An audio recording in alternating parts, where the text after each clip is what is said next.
Perfect. Hi, my name is Jennifer Ott. I am a writer and an artist. I'm making this video as I was recently accepted to an artist residency in France, the Chateau O.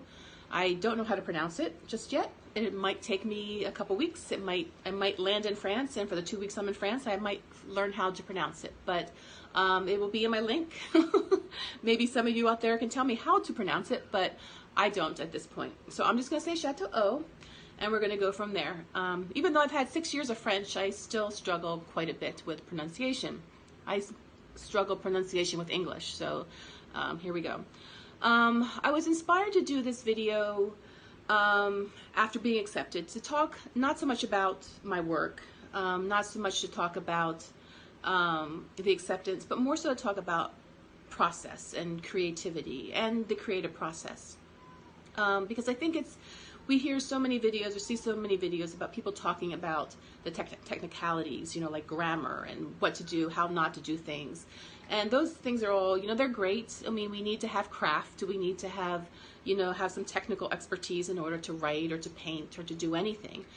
But I think where a lot of people struggle sometimes is the process and the creative process and being inspired and staying inspired. And if we don't have inspiration, where do we find it? Like, what are some of the things that can inspire us?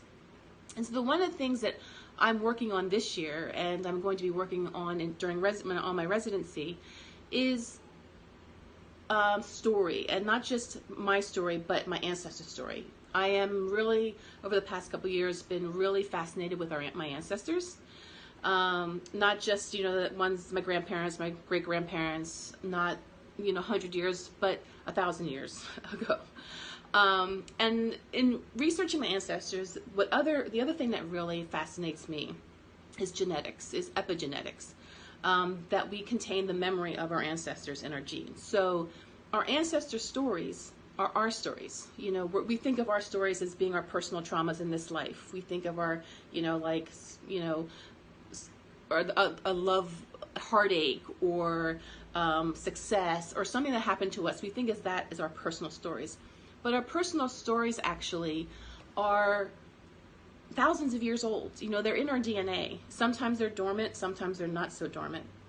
And so when we are feeling a certain way, or we have a certain bias, or we have a certain happiness towards something, we may not even know where that comes from. A lot of times those stories are deep inside us from our ancestors.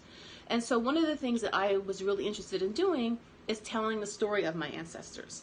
And for me it would be historical fiction because, I'm not a historian. I love to do research. I believe in historical facts.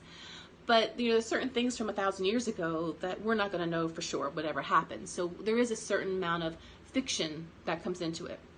And it's not just the fiction, it's understanding character. And I will get into character a little